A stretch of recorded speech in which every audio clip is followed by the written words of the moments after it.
तर अनधिकृत फेरीवाल्यांच्या हाणामारी विरोधात मनसे आक्रमक झाली आहे। फेरीवाल्यांच्या गुंडगिरी विरोधात मनसेने हा आक्रमक पवित्रा घेतलेला आहे। गोरेगाव रेल्वे स्टेशन बाहेरील ही खरं तर हाणामारी झाली होती।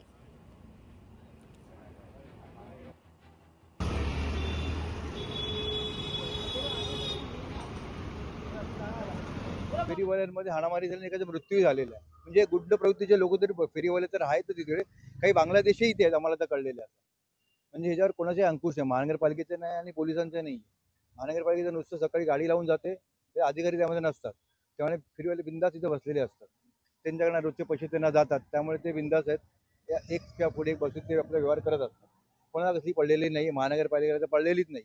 हे वारंवार यांना तक्रार करतो, दोन्ही ऐकत पोलीसवाल्यांना मनपाई नाही, त्यामुळे आता मी दोघांना मी पत्र देत आहोत की जर तुम्ही याच्यावर कारवाई नाही केली, कायमस्वरूपी स्टेशन मुक्त केला नाही फेरीवाल्यांपासून, तर आम्ही आमच्या पद्धतीने स्टेशन परिसर मुक्त करू। लोकशाही मराठी ऐका, पहा, जागरूक रहा।